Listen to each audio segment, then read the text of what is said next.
Jayanta Mahapatra is recognized as a prominent figure in Indian English literature, particularly for his contributions to poetry. His work often reflects the cultural and spiritual landscape of India, making him a vital persona in contemporary literature. Dawn at Puri, by Jayanta Mahapatra, intricately weaves themes of spirituality, mortality, and the cultural landscape of India, particularly through the lens of the sacred city of Puri. The poem opens with vivid imagery of dawn, symbolizing new beginnings yet also hinting at the transient nature of life. Let us now analyze the poem line by line.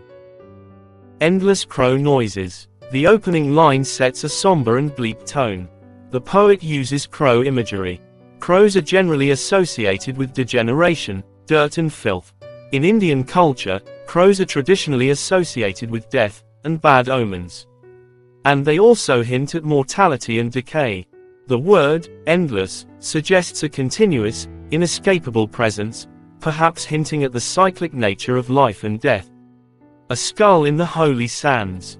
Here is a stark juxtaposition between the skull, which is associated with death and decay, and the holy sands of Puri, a pilgrimage site, which is associated with sanctity. The image is both literal and symbolic, a commentary on the coexistence of the spiritual and the mortal in Indian life.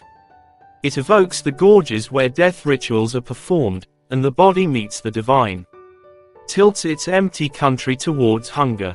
The skull in the above line metaphorically represents a nation, and the empty country represents the desolation and poverty prevalent in India, hinting at the hollowness of rituals. White-clad widowed women, past the centers of their lives, are waiting to enter the great temple. The image of widows in white symbolizes mourning and societal detachment in Hindu tradition. It highlights the theme of gendered suffering and marginalization. The phrase, white-clad widowed women, evoke the patriarchal traditions that strip women of identity.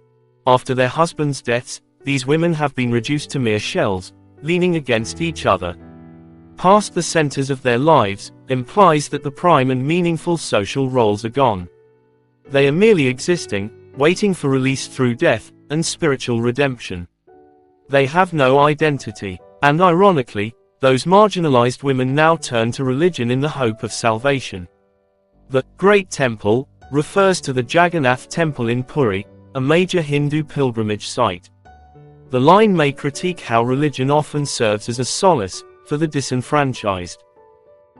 Their austere eyes stare like those caught in a net, hanging by the dawn's shining strands of faith. Austere suggests severity, discipline, and suffering. The gaze reflects a life of hardship, restraint, and perhaps inner resilience. A powerful simile is used here. The women are compared to those of trapped fishes in a net which shines in the morning sunlight. They are helpless and struggling for freedom. In this case, the net is made up of religion, culture, patriarchy, tradition and superstition. The frail early light catches ruined, leprous shells leaning against one another. A mass of crouched faces without names. A hyperbatonic expression is used here.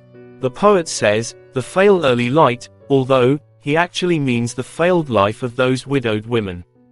The leprous shells and crouched faces evoke decay and anonymity, mirroring the plight of marginalized individuals.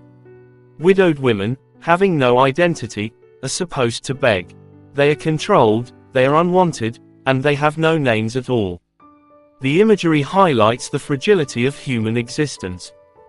And suddenly breaks out of my hide, into the smoky blaze of a sullen solitary pyre, that fills my aging mother, her last wish to be cremated here, twisting uncertainly like light, on the shifting sands. The sullen solitary pyre signifies death, and the inevitability of cremation. The poet's personal connection emerges, as he reflects on his mother's wish to be cremated in her native land. The shifting sands symbolize the transient nature of life, and the uncertainty of fulfilling one's final desires. The poet in his lines captures the emotional weight of his mother's wish. Side by side, he questions his mother's wish, because everything around is so mechanical now. People have no time to follow the rituals. In the beginning, when the poet says, a skull in the holy sands, he probably hinted at the negligence of the people, towards their near and dear ones. The skull might be there because the body was not cremated properly. The broader modern world does not concern traditions. So, the poet here does not think his mother's wish to be cremated here was appropriate.